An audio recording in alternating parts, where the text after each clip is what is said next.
Sean bienvenidos a mi trabajo de sociales. Con contenido, reforma tributaria de Petro y de Duque, la crisis energética y nuevos impuestos a partir del mandato de Petro. Antes de centrarnos en el tema principal, es fundamental que conozcamos un poco más sobre el tema. La reforma tributaria es un cambio del régimen de impuestos. Generalmente se hace para subir el recaudo de impuestos, aumentando tarifas o incorporando más personas o firmas para que contribuyan con impuestos de renta, de valor agregado y otros.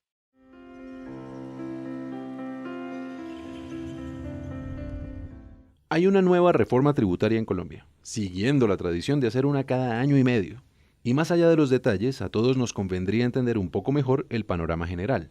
¿Cómo funcionan los impuestos? ¿Por qué es un tema tan polémico? Pues bien, comencemos desde el principio. Todo lo que hace el Estado cuesta dinero.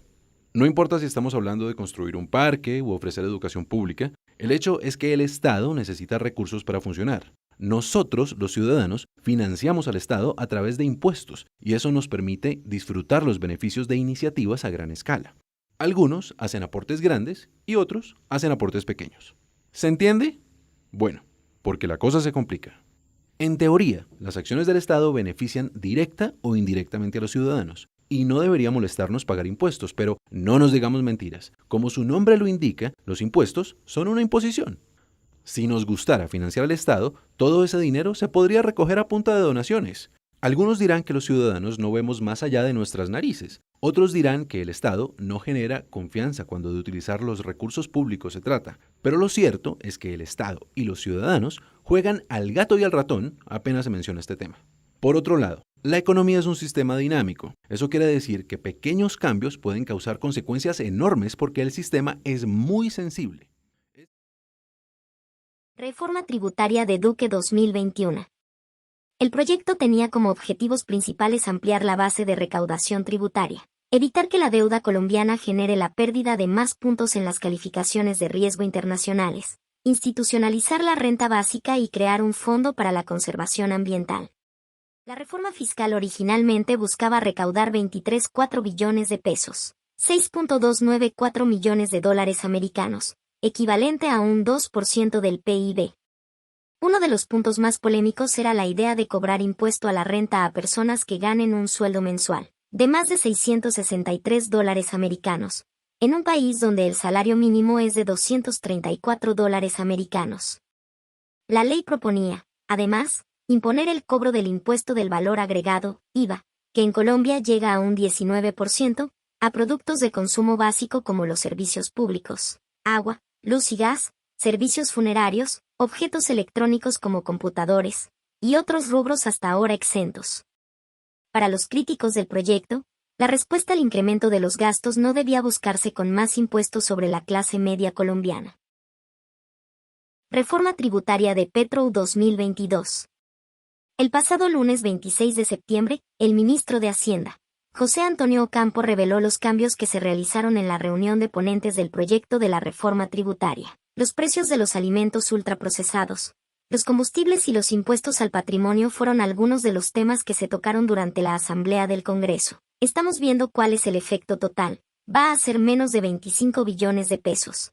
Pero creo que podremos llegar a 25 billones de pesos en los 4 años, explicó Ocampo, por lo que reconoció que el recaudo de la reforma tributaria disminuyó su monto para el próximo año.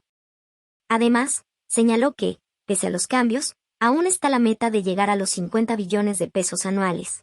La diferencia es que esos 25 billones de pesos restantes se utilizarán para el control a la evasión.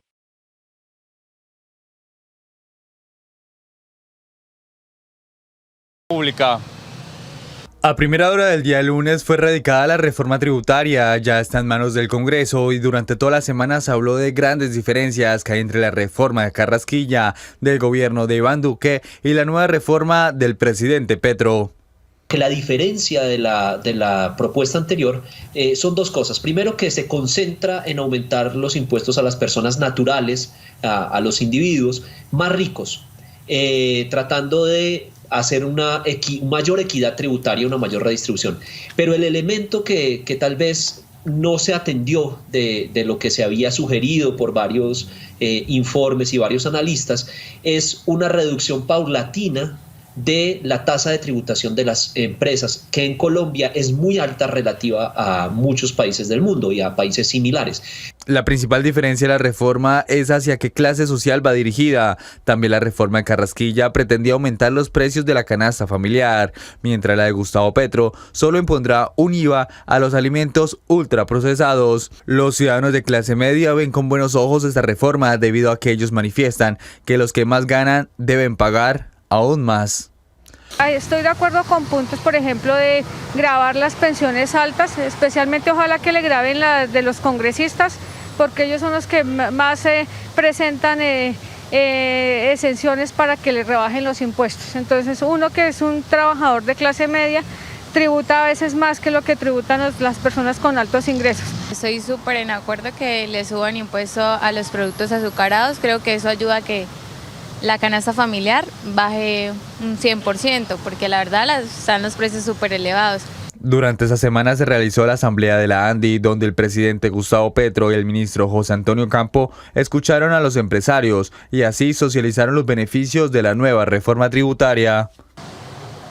Durante la siguiente semana los congresistas se sentarán para analizar la reforma a fondo y así iniciar los debates para saber qué va en la reforma y qué no va. Por el momento es toda la información para Oriente Noticias. Soy Daniel Cano, estamos informando.